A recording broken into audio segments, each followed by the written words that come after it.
ഇന്ന് ഏറെ സ്പർശിച്ച പൗരോഹിത്യത്തെക്കുറിച്ചുള്ള ഒരു കുറിപ്പ്. എത്ര മനോഹരമാണ് പൗരോഹിത്യം, എത്ര നൈർമല്യമുള്ളതാണ്. വെറ്റിലപ്പാറ സ്വദേശി ദീപു തോമസ് തന്റെ സുഹൃത്തായ വൈദികന്റെ വേർപാടിൽ അദ്ദേഹത്തെ ഓർമ്മിച്ചുകൊണ്ട് എഴുതിയ കുറിപ്പാണിത്. ആടുകളുടെ മണമുള്ള ഒരാട്ടിടയൻ യാത്രയായപ്പോൾ കൂട്ടുകാരന്റെ ഓർമ്മക്കുറിപ്പ്.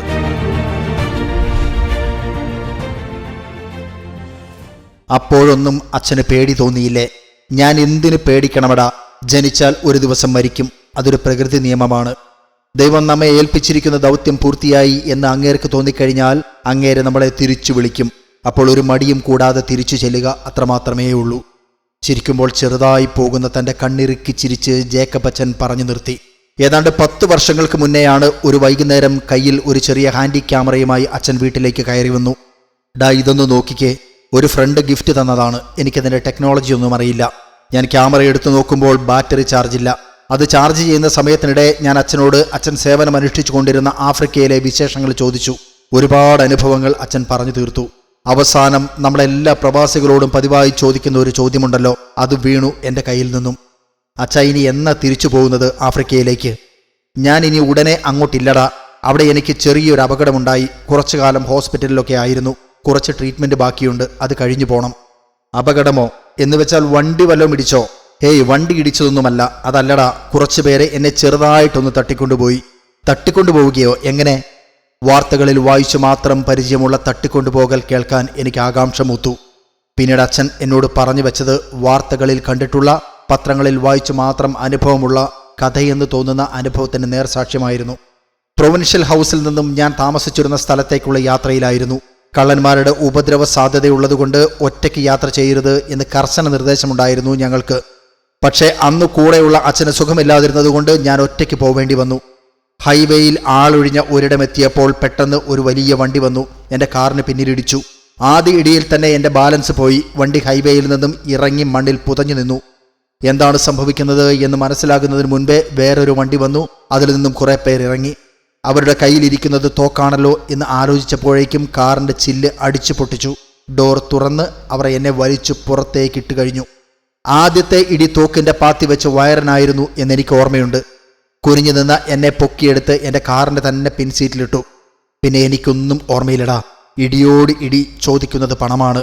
എൻ്റെ കയ്യിലുള്ളതും കാറിൻ്റെ ഡാഷ്ബോർഡിലുള്ളതുമൊക്കെ ഞാൻ കാണിച്ചു കൊടുക്കും മുന്നേ അവർ എടുത്തു. ഇടയ്ക്കെപ്പോഴോ തലയ്ക്കൊരു മിന്നലേറ്റു. ഇടിയായിരിക്കും, എൻ്റെ ബോധം പോയി. പിന്നീട് എനിക്ക് ബോധം വരുമ്പോൾ ഏതോ വിജനമായ ഒരു തോട്ടത്തിൻ്റെ നടുവിൽ ഒരു മരത്തിൽ എന്നെ കെട്ടിയിട്ടിരിക്കുകയാണ്. ശരീരത്തിൽ പേരിന് പോലും വസ്ത്രമില്ല. എന്നെ കൊന്നുകളയാനുള്ള പ്ലാനാണ് എന്ന് തെളിഞ്ഞു നിൽക്കുന്ന ഒരൽപ്പം ബോധത്തിൽ എനിക്ക് മനസ്സിലായി. കൊല്ലാൻ നിയോഗിക്കപ്പെട്ടവൻ മുന്നിൽ വന്നു നിന്നു. തലയിൽ നിന്നും ഒലിച്ചിറങ്ങിയ ചോരയിൽ മങ്ങി കാഴ്ച പോയതുകൊണ്ട് അയാളുടെ മുഖം എനിക്ക് കാണാൻ പറ്റിയില്ല.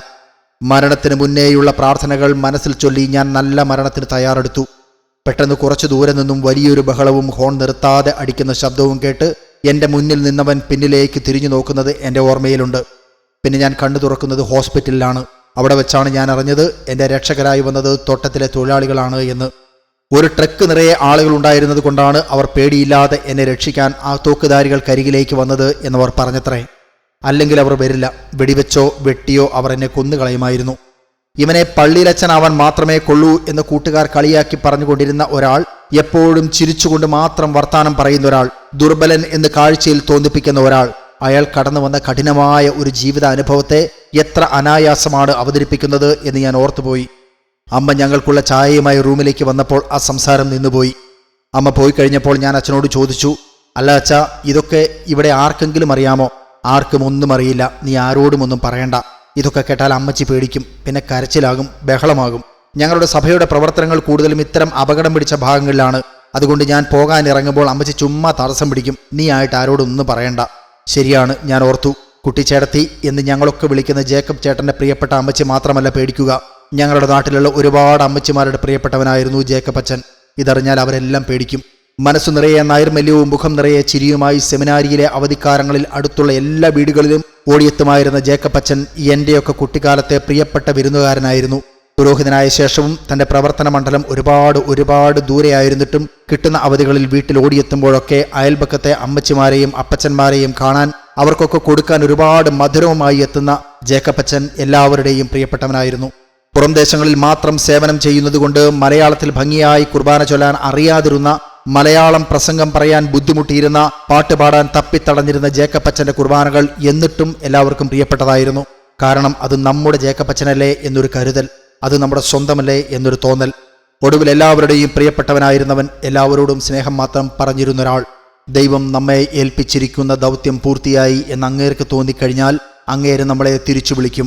അപ്പോൾ ഒരു മടിയും കൂടാതെ തിരിച്ചു ചെല്ലുക, അതത്രയേ ഉള്ളൂ എന്ന് മനസ്സുറപ്പോടെ പറഞ്ഞു പോയൊരാൾ തൻ്റെ 50-ാമത്തെ വയസ്സിൽ വളരെ നേരത്തെ തന്നെ ഈ ലോകത്ത് നിന്ന് യാത്രയാവുകയാണ്. അദ്ദേഹത്തെ അടക്കം ചെയ്യുക ഷില്ലോങ്ങിലെ മൗറോ സെമിത്തേരിയിലായതിനാൽ ഓർമ്മകളിൽ ജേക്കപ്പച്ചൻ നിറയുമ്പോൾ കുറച്ച് സ്നേഹപ്പൂക്കൾ അർപ്പിക്കാൻ ഒരു കല്ലറ പോലും വെറ്റിലപ്പാറക്കാർക്ക് ഇല്ലല്ലോ എന്നൊരു വേദന മാത്രം ബാക്കി. എവിടെ വെച്ച് മരണപ്പെടുന്നോ അവിടെയുള്ള കല്ലറയിൽ സംസ്കരിക്കപ്പെടണം എന്നുള്ള അച്ഛൻ അംഗമായ സന്യാസ സമൂഹത്തിന്റെ തീരുമാനത്തിനൊപ്പം അച്ഛന്റെ കുടുംബവും ഈ നാടും നിൽക്കുകയാണ്. താനായിരിക്കുന്നിടത്തെല്ലാം സ്നേഹം മാത്രം വിതറിയ ആ മനുഷ്യന് സ്നേഹപ്പൂക്കൾ അർപ്പിക്കാൻ അവിടമായിരിക്കും ഏറ്റവും നല്ലത്. ഇടയ്ക്ക് നിർത്തിയ ഒരു ഷില്ലോങ് സന്ദർശനത്തിൽ അച്ഛനൊപ്പം 3 ദിവസം താമസിച്ചപ്പോൾ കണ്ടു മനസ്സു നിറഞ്ഞു പോയതാണ് അവിടെയുള്ളവർക്ക്, പ്രത്യേകിച്ച് അവിടുത്തെ കുട്ടികൾക്ക് അച്ഛനോടുള്ള സ്നേഹം. വെറ്റിലപ്പാറ എന്ന ചെറിയ സമൂഹം കണ്ട ഏറ്റവും ധീരനായ ഒരു മിഷണറിയുടെ ഓർമ്മകൾക്ക് മുൻപിൽ ശിരസ് നമിക്കുന്നു. ദീപു തോമസ്, വെറ്റിലപ്പാറയുടെ കുറിപ്പ്.